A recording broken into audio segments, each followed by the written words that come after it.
വിശുദ്ധ ഡോൺ ബോസ്കോയുടെ ആദ്യത്തെ വിദ്യാർത്ഥികളിൽ ഒരാളായിരുന്നു വിശുദ്ധ ഡൊമിനിക് സാവിയോ. ഉത്തര ഇറ്റലിയിലെ മുരിയാൾഡോ എന്ന സ്ഥലത്ത് 1842 ഏപ്രിൽ 2 ജനനം.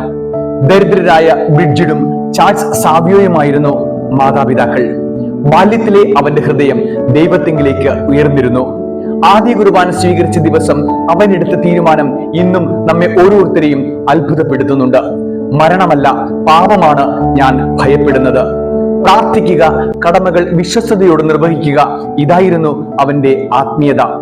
വെറും 7 വയസ്സുള്ളപ്പോൾ 1849 ഏപ്രിൽ 8 ഈസ്റ്റർ ഞായറാഴ്ച പ്രഥമ ദിവ്യകാരുണ്യ വേളയിൽ കൊച്ചു ഡൊമിനിക് എടുത്ത 4 പ്രതിജ്ഞകൾ എക്കാലത്തെയും യുവത്വത്തിനു വേണ്ടി നൽകുന്ന ഒരു വലിയ മാർഗദർശനമാണ്. 1. ഞാൻ കൂടെ കൂടെ കുമ്പസാരിക്കും. കുമ്പസാരക്കാരൻ അനുവദിക്കുന്നതിനനുസരിച്ച് വിശുദ്ധ കുർബാന സ്വീകരിക്കുകയും ചെയ്യും. 2. തിരുനാൾ ദിനങ്ങൾ വിശുദ്ധമായി തന്നെ ആചരിക്കും. 3. ഈശോയും മാതാവുമായിരിക്കും എൻ്റെ സ്നേഹിതർ. 4. പാപം ചെയ്യുന്നതിനേക്കാൾ മരണമാണ് ഭേദം. രോഗങ്ങൾക്കിടയിൽ പോലും അവൻ പറഞ്ഞു, ഞാൻ സ്വർഗത്തിലേക്കാണ് പോകുന്നത്. 1857 മാർച്ച് 9 വെറും 14 വയസ്സിൽ ഡൊമിനിക് സാവിയോ ഈ ലോകത്തിൽ നിന്നും വിട പറഞ്ഞു.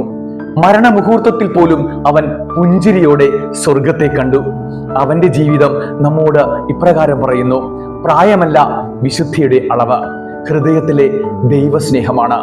വിശുദ്ധനാകാൻ വയസ്സ് കാത്തിരിക്കേണ്ട, ഇന്നു തന്നെ ആരംഭിച്ചാൽ മതി. 1950 മാർച്ച് 5 ഡൊമിനിക്കിനെ വാഴ്ത്തപ്പെട്ടവനായി പ്രഖ്യാപിച്ചു.